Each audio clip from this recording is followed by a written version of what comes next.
What does a promise sound like after 15 years of silence? The woman I loved asked me for just one thing through a prison glass: not to fight, not to survive, but to remember the sound of her favorite song. For 5,175 days, I practiced in my head, the notes fading. Today, I stood on her doorstep, a free man, and I had to remember, or lose her forever. My hands haven't touched a set of house keys in 15 years. The last ones I held were cold, heavy steel, attached to the belt of a corrections officer. They didn't open a door to a home.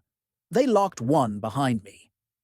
Now I'm standing on a cracked sidewalk, staring at a for sale sign tilting in the overgrown front yard of a small neglected house. The keys in my hand now are brass, warm from my own nervous grip. They're real, and they're mine, but they don't feel like they belong to me. Not yet. Because this isn't just a house. This is a promise I made through a 2-inch thick pane of plexiglass. A promise to the woman who waited for me. What do you do when the only person who ever saw a man inside a monster is the same person you treated like a ghost for 15 years? The real prison wasn't the one with the barbed wire and the count times. The real prison was in her eyes every visiting day. That small, cramped room with its plastic chairs and that damn divider. I'd sit there, this hulking figure in a jumpsuit, and she'd be on the other side, smaller every year it seemed. Her smile never wavered, but her eyes. Her eyes held a lifetime of loneliness I'd given her. We'd talk about nothing, the terrible food, a book she was reading, the weather. But we never talked about the before. We never talked about the night I threw it all away for a handful of cash and a moment of stupid, arrogant bravado. An armed robbery. No one was hurt, they said. But they were wrong. Everyone was hurt. My mother died of a broken heart 2 years in. My father's face became a stone mask the one time he visited. But Maria kept coming. She'd slide her fingers up to the tiny holes in the glass, and I'd press mine against them. It was the closest we could get to a touch. That was our currency. That, and her dreams. "When you get out," she'd start, her voice a little whisper from the phone receiver. "We're going to get a house. A little one. With a big oak tree in the backyard. I'll plant a garden. You can build a bench." She'd describe it in such detail I could smell the damp earth after the rain, feel the rough bark of the tree. That house kept me sane. It was the light at the end of a tunnel so long and so dark, I sometimes forgot it was there. But she never did. She held that light for both of us, for 15 long years. And I just had to survive. I had to become a man worthy of walking through the front door of that dream. Hey, is this story getting to you, right there on your side of the screen? Being able to put yourself in the shoes of someone who lost everything and fought for a second chance is one of the most human things there is. If you've connected with this journey, do me a crucial favor. Comment below what state you're watching from, and tell me which moment of the story touched your heart the most. That's how I know you're connected to our mission of spreading stories of redemption and believing that everyone deserves an opportunity to start over. And get this, the vast majority of people who get emotional with these stories aren't even subscribed to the channel yet. If you believe in second chances, I invite you to subscribe now. It's completely free, and you'll keep receiving the deepest stories of human transformation straight into your feed. Also remember that at the end of this video, you'll find other incredible journeys of new beginnings on your screen. If this story is touching you, drop a comment below with where you're watching from and what time it is there. The first year inside was a symphony of noise and silence. The noise was constant, the clanging of steel doors, the shouted orders, the low, threatening hum of hundreds of men packed into a concrete hell. But the silence. The silence was inside me. It was the void where my future used to be. I was just a kid, really. 22 years old, thinking I was a king because I had a cheap gun and a couple of scared friends. We needed money. Fast. A debt to the wrong people. I was the one who said yes. I was the one who walked into that convenience store, my heart a jackhammer in my chest, the weight of the gun, a cold, dead thing in my sweaty hand. I remember the bell on the door jingling. I remember the fluorescent lights humming overhead. I remember the old man behind the counter looking up, his eyes not scared, just tired. And in that split second, I saw my father. I faltered. My voice, when I demanded the money, cracked. That moment of hesitation was all it took. A customer coming out of the bathroom saw the gun, screamed. Panic. I turned, ran, tripped over my own feet. The gun went off. The sound was like the world tearing in half. The bullet hit a ceiling tile. No one was physically hurt. But in that moment, I killed myself. I just didn't know it yet. The arrest was a blur of flashing lights and harsh voices. The trial was a slow-motion nightmare. My parents in the front row, my mother's face a mask of shattered disbelief. And Maria. She was there every day. She'd look at me and I'd have to look away. The shame was a physical acid, eating me from the inside out. When the judge said, 15 years, the air left my lungs and never fully came back. They led me away in cuffs, and the last thing I saw was Maria, standing up, her hand over her mouth, her entire body trembling. Inside, you learn the rules fast. You learn to walk with your head down but your eyes up. You learn which sounds are threats and which are just the building settling. You learn that time is your only possession, and it's a curse. I marked it on my cell wall with a smuggled piece of pencil lead, a scratch for every day, 5 for 75 scratches. The first 1,000 were the worst. The anger was a wild animal trapped in my chest. I got into fights. I spent months in solitary, which they call the hole, but it's really just a quieter, deeper kind of hell. In the silence of that box, with only a sliver of light from under the door, you have nothing but yourself, and I hated the man I saw. It was after one of those stints in solitary, my knuckles still raw and my spirit broken, that Maria's visit changed everything. I shuffled into the visiting room, feeling less than human. She was there, a small bright spot in the gray. She didn't say anything about my bruised face. She just pressed her fingers to the glass. I didn't lift my hand. I couldn't. I stared at the scratched, stained table between us. I don't know why you keep coming, I mumbled, my voice hoarse from disuse. I'm not worth it, Maria. I'm nothing in here. She was quiet for a long time. I could feel her gaze on me, steady and warm. Then she spoke, her voice clear and firm through the phone. Look at me, Leo. I didn't want to. Look at me. I forced my eyes up. Her face was serious, her eyes glistening but unwavering. You're not your mistake. You are the man who is going to survive this. You are the man I'm waiting for. Now listen. The house. The one with the oak tree. I found the perfect spot for the garden, right where the morning sun hits. And she began to paint the picture again. The garden. The bench. The sound of birds in the morning. It was different this time. It wasn't a fantasy she was describing for me. It was a blueprint she was drawing for us. She was handing me a job.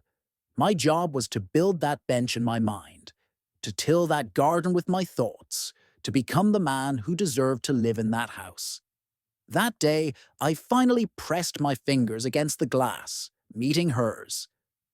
It was the first day of my real sentence, the sentence of rebuilding myself, scratch by painful scratch, into someone who could someday hold a set of house keys and not feel like a fraud. The prison of my own making had finally shown me its true warden. It was me. and Maria held the key. The day I walked out was nothing like the movies. There was no dramatic sunrise, no triumphant music. It was a grey, drizzly Tuesday. They handed me a plastic bag with the clothes I'd worn 15 years earlier, jeans that were now absurdly out of style, a t-shirt that felt like a child's. The fabric was thin, foreign against my skin. The gate buzzed, a sound that had haunted my dreams, and then it was open. I took one step, then another, my legs feeling weak. I was outside, truly outside. The air was different. It was wet and cold, and it smelled of diesel and damp earth. It was the most beautiful thing I'd ever experienced. I just stood there, on the side of the road, breathing it in, feeling the fine mist on my face, afraid that if I moved, I'd wake up back in my cell. And then I saw her. Maria was standing by a beat-up sedan, her hands shoved deep into her coat pockets. She wasn't smiling. She was just watching me, her expression a mixture of hope and a fear so profound it made my chest ache.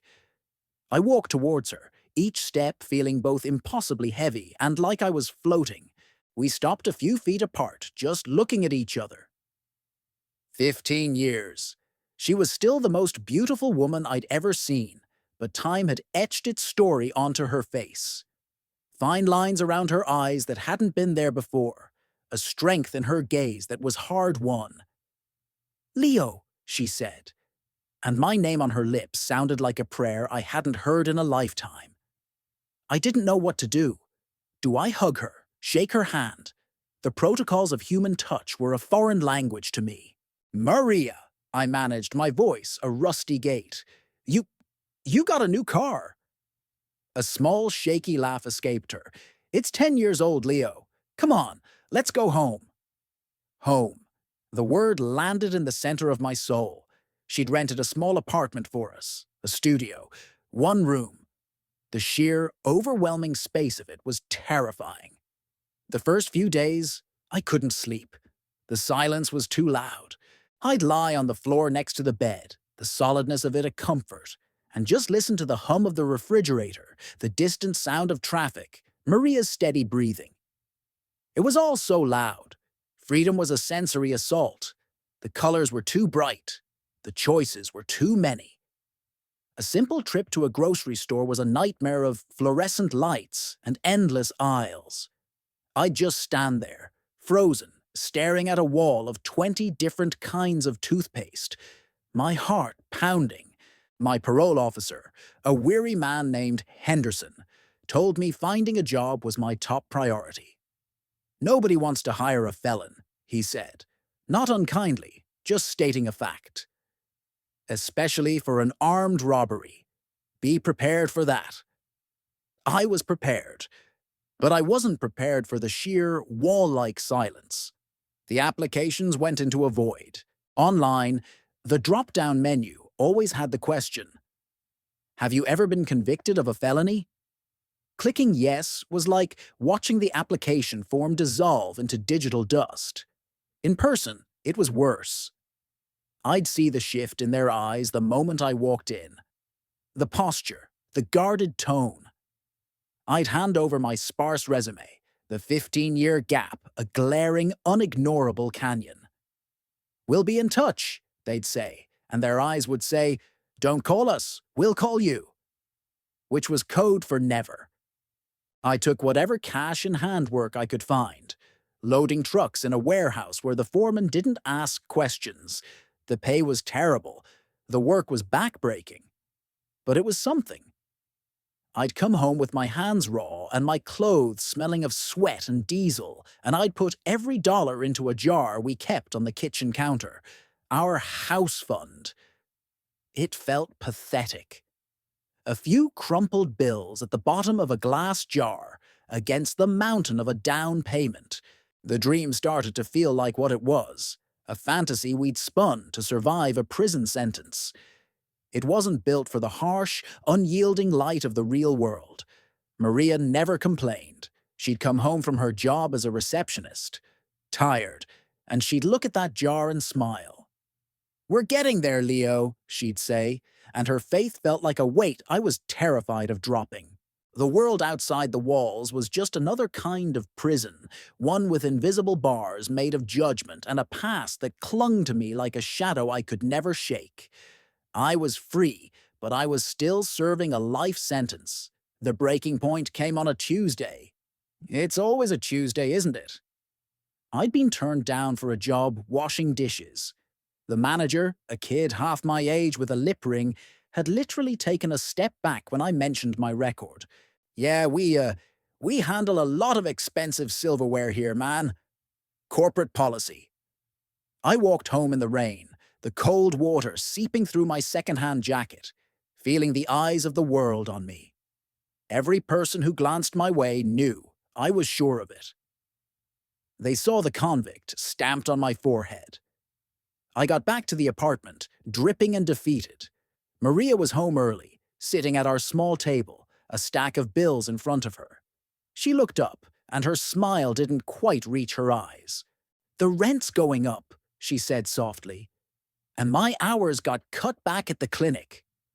I just stood there, water pooling around my boots on the linoleum floor. The walls of the small apartment felt like they were closing in. This wasn't the dream. This was a different kind of struggle, a slow, grinding suffocation.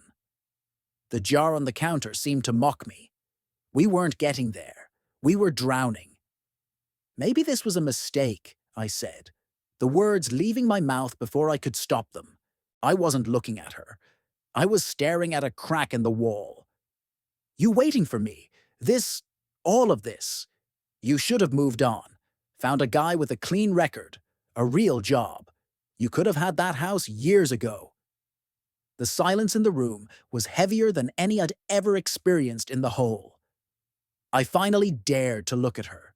There were no tears in her eyes. Just a fierce, burning intensity. "Don't you ever say that," she whispered, her voice trembling with a force that startled me. "Don't you ever. I didn't wait 15 years for a house, Leo. I waited for you. I waited for the man I knew was in there. And he's standing right in front of me, feeling sorry for himself because it's hard." She stood up, knocking her chair back. "Life is hard. It was hard waiting. It's hard now. But we are here, together. That jar isn't for a house. Not really. It's for us. For our future. So you wipe the rain off your face, and you stop feeling sorry for yourself. Because I believe in you more than you believe in yourself, and I am not giving up on us now." She'd never spoken to me like that. Not ever. It was like a lightning strike, jolting me out of my self-pity. She was right. I had spent so long thinking of the house as her dream, a gift I had to give her to repay her for her suffering. But she was telling me it was our dream. It was the physical representation of the life we were building right now in this cramped, damp apartment. The fight came back into me, not the angry, destructive fight of my youth, but a quiet, determined resolve. I walked over to the jar, picked it up. It was light, so damn light. But it was a start. The next day, I went to the library. I spent hours on the public computers, researching. I wasn't just looking for jobs anymore. I was looking for a path. I found it in a dusty old book about woodworking and restoration. It talked about a man who specialized in repairing antique furniture, a trade he'd learned from his father. It spoke of taking something broken, forgotten, scarred, and bringing it back to life, not by hiding its history, but by honoring it, making the cracks and the worn spots part of its new story. A thought, fragile and new, began to form in my mind. In prison, I'd done woodshop. I'd been good at it. The feel of sanding down a rough piece of wood until it was smooth. The focus required to make a perfect joint. It had been the only time my mind was quiet. It was the only skill I had that didn't come from a place of violence or anger. It came from a place of creation. Maybe, just maybe, my second chance wasn't something I had to find. Maybe it was something I had to build with my own two hands. The memory hit me with the force of a physical blow. The prison woodshop. The smell of pine dust and varnish, the rhythmic whir of the lathe, the feel of a chisel in my hand. It had been an escape, a few hours a week, where I wasn't inmate number 78432. I was a pair of hands that could create something whole from something broken. Mr. Anselmo, the old stoic shop instructor, would grunt, "You have good hands, Torres. Steady, don't waste them." I never thought those words would mean anything outside those walls. Now they felt like a prophecy. I didn't have money for tools, for space, for wood. But I had desperation and a flicker of an idea. I went back to the library, this time to the city's business archives and public records, learning about licenses, permits, sole proprietorships. The language was a new prison of bureaucracy, but I fought through it. My big break came from the most unlikely place, the community bulletin board in the laundromat. A faded, yellowing flyer. Estate sale. Entire contents of workshop. Must clear out. Make an offer.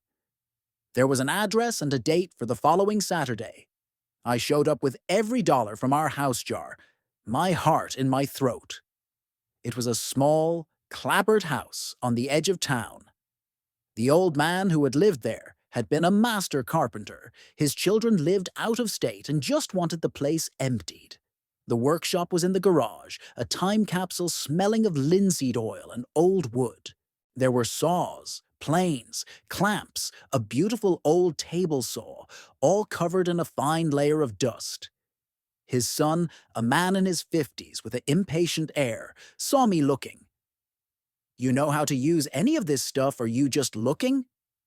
I told him the truth. Not the whole truth, but enough. I learned in a structured environment. I want to start my own restoration business. He looked at me, really looked at me, and I braced for the familiar dismissal. But it didn't come. He sighed, looking around the shop. "My dad loved this place. He'd hate to see it go to some flipper who'd sell it all online. You got $500? You can have it all. The whole lot. Just get it out of here by tomorrow." $500. It was everything we had, and then some. I drove home, my mind racing. I told Maria that night, laying out the plan, my voice shaking. I expected her to be cautious, to talk about the risk, about our already precarious finances. Instead, her eyes lit up with a fire I hadn't seen since our visiting room days. "This is it, Leo," she said, her voice fierce. "This is your thing. We'll make it work." She went to our bedroom and came back with a small velvet box. Inside was her grandmother's pearl necklace, the only thing of value she owned. "We'll pawn it. It's just a thing. This," she said, gesturing to the imagined workshop, "this is a future." We did it. We pawned the necklace, got the 500, and I rented a U-Haul. For 2 days, I moved every tool, every bench, every can of finish into our tiny apartment's living room. It looked insane. Our couch was shoved into a corner to make room for a table saw, but it was the most beautiful sight I'd ever seen. I started small.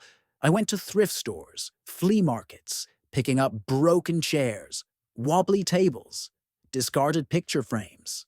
I'd bring them back to our makeshift workshop living room and bring them back to life. Maria became my business manager, using her receptionist skills to set up a simple website, taking pictures of my work. We called it Second Chance Restorations. The name felt right. The first paid job was from an elderly woman who lived down the street. She had a rocking chair her husband had made for her when their first child was born. It was falling apart. She cried when I brought it back to her, solid and gleaming. She paid me $60. It wasn't about the money. It was about the look in her eyes. It was respect. Word spread slowly, not through fancy advertising, but through whispers in a neighborhood that was starting to see me not as that ex-con, but as Leo, the guy who fixes things. I was no longer just repairing furniture. I was, piece by piece, restoring my own life. The dream of the house was no longer a distant fantasy. It was a destination, and for the first time I felt like I was building the road to get us there, one salvaged, beautifully broken piece of wood at a time. The first time I walked into a hardware store and bought a new set of chisels with money I'd earned from my own work, I felt a pride so sharp it was almost painful. It was a different kind of weight in my hands than the one I was used to. This was the weight of creation, not destruction. The living room was a perpetual mess of wood shavings and the rich, honest smell of tung oil. Maria would step over a stack of sandpaper to get to the kitchen, a small, tolerant smile on her face. "Someday," she'd say, "you'll have a real workshop, with a door." It became our new mantra. Someday. The business grew, not in a viral, explosive way, but in the way a tree grows. Slow, steady, deep roots. People started seeking me out for heirlooms, for pieces with stories. They'd tell me about the dining table their grandparents emigrated with, the desk where their father wrote his first novel. And as they trusted me with their history, I felt the heavy, cold label of felon beginning to thaw. I was becoming the furniture guy, the restoration man.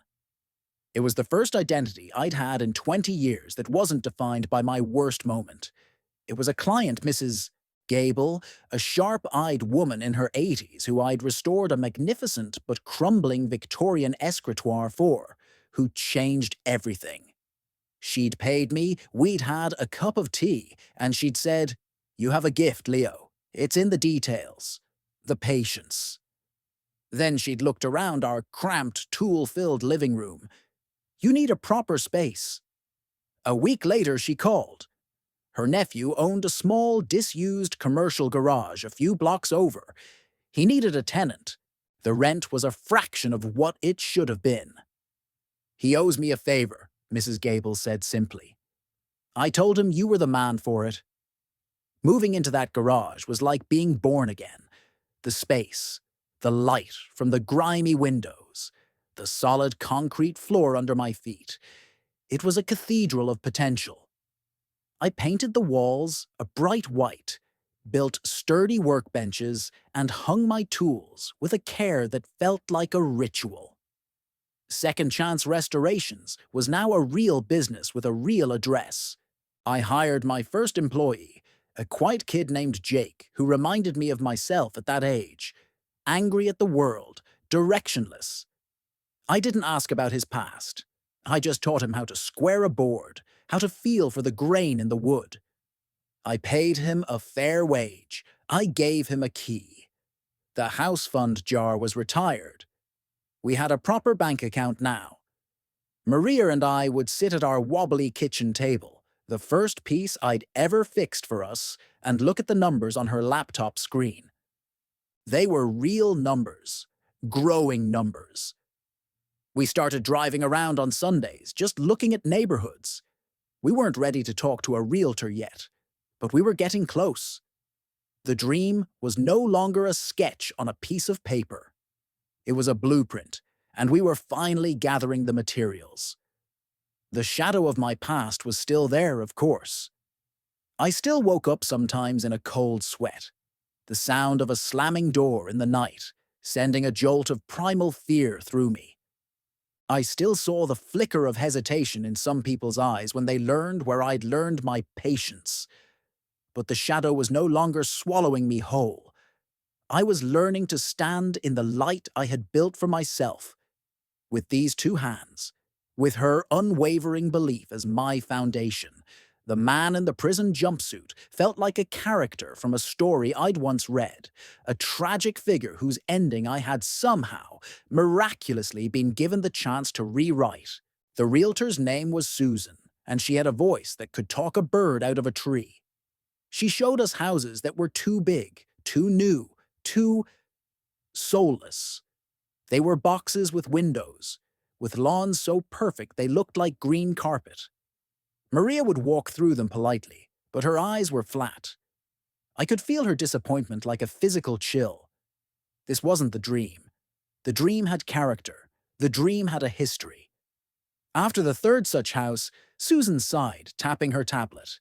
Well, there is one more. It's been on the market for a while. It's a bit of a project. The photos aren't great. She looked at us skeptically. Are you sure you're up for a fixer-upper? We drove to the edge of town, where the streets got a little quieter and the trees a little older. And there it was, tucked away at the end of a cul-de-sac, surrounded by a wild, overgrown garden. It was a small, craftsman-style bungalow, its white paint peeling, the porch sagging just a little on one side. The roof looked old. The gutters were choked with leaves.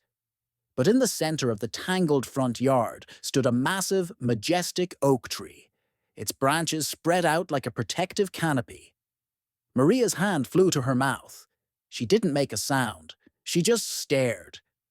We got out of the car. The air smelled of damp leaves and wild mint. Susan was fumbling with the lockbox, muttering about rust. But Maria wasn't waiting. She walked straight past the porch, around the side of the house, into the backyard. I followed her. The backyard was a jungle of weeds and overgrown bushes, but along the back fence, a strip of land was bathed in the golden light of the morning sun. Maria stood in the middle of it, her arms wrapped around herself, turning in a slow circle. She looked at me, her eyes shining with tears, and she simply nodded. The inside was worse than the photos suggested. The wallpaper was faded and peeling. The floors were scuffed and dusty.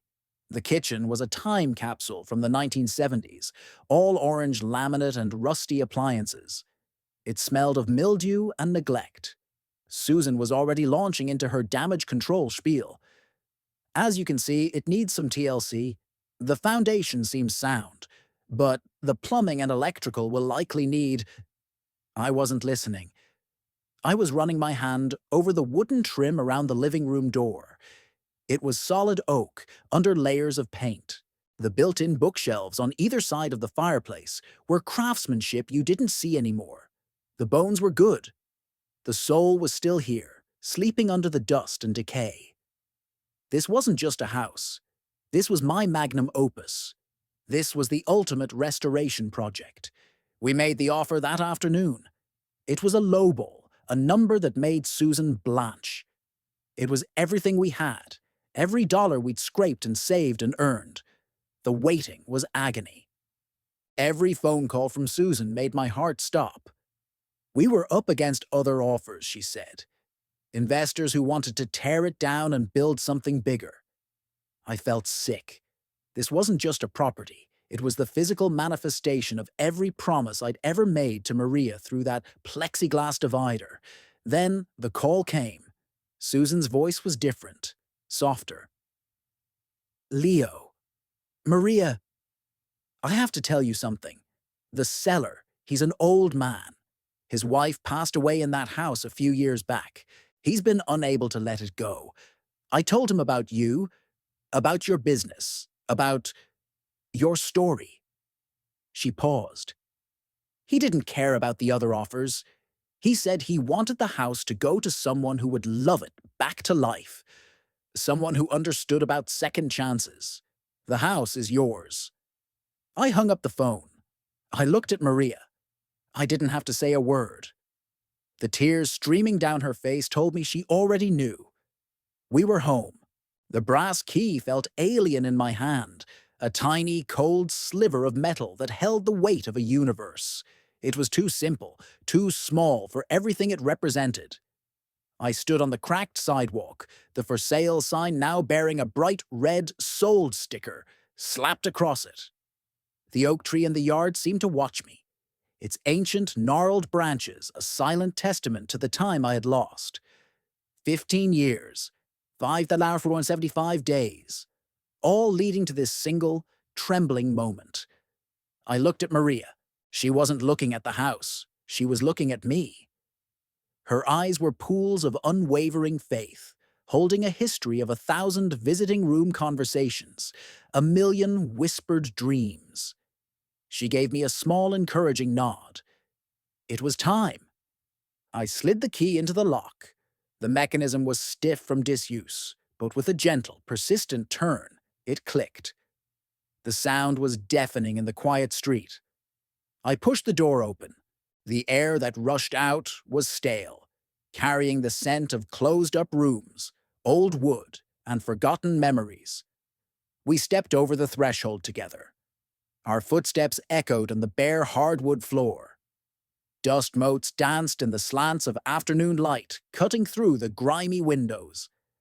It was a mess. It was perfect. We didn't speak. We just walked, room to room, like archaeologists discovering a lost civilization of our own making. I saw the living room not as it was, with its faded floral wallpaper, but as it would be. The walls a warm, earthy color, the fireplace cleaned and crackling, the built-in shelves filled with our books. I saw the kitchen, not as a 1970s nightmare, but with a simple wooden table where we would drink our morning coffee. Maria drifted into the backyard, standing in that same sunlit strip of earth. I watched her from the window, her figure silhouetted against the wild greenery. She was already planting her garden in her mind. I could see it. Tomatoes, herbs, maybe some flowers, a place of life and growth. Then I saw it. Tucked away in a corner of the living room, almost hidden by an old, rolled-up rug, was a small, wooden bench. It was crude, clearly handmade, with uneven legs and a seat that was rough-hewn and splintered. It was the bench, the one I had described to her, over and over, in that prison visiting room. The one I promised I would build for her under the oak tree. My breath caught in my throat. How? It was impossible. I walked over to it, my heart hammering. I knelt down, running my fingers over the rough wood. The work was amateurish, full of mistakes I wouldn't make now. But the love in it, the love was a physical force. And then I saw it, carved clumsily into the underside of the seat, the letters shallow and uneven, as if carved with a pocket knife, L+M, always. Maria came up behind me, her hand resting softly on my shoulder. She was silent for a long moment, looking at the bench. "The first year you were inside," she whispered, her voice thick with emotion. "I was so lost. I took a woodworking class at the community center. I thought if I could learn, I could feel closer to you. I tried to build it. It was terrible. I gave myself blisters and almost sawed my thumb off, but I needed to make it real. I needed to believe that someday we would have a yard to put it in." She let out a soft, broken laugh. "I stored it in my parents' garage. When we got the keys today, I came over before I picked you up. I wanted it to be the first thing you saw." I looked from her face, streaked with happy tears, to the clumsy, beautiful, impossible bench. All those years, I thought I was the only one fighting, the only one building a future in my mind to survive the present. But she was building it too, with her own hands, with her own blisters and her own unwavering hope. She wasn't just waiting for me. She was building our life, piece by piece, even when I was at my most broken. The house wasn't my redemption gift to her. It was our shared sanctuary, built on a foundation of a love that refused to die, a love that built benches in the dark, waiting for the light to finally find them.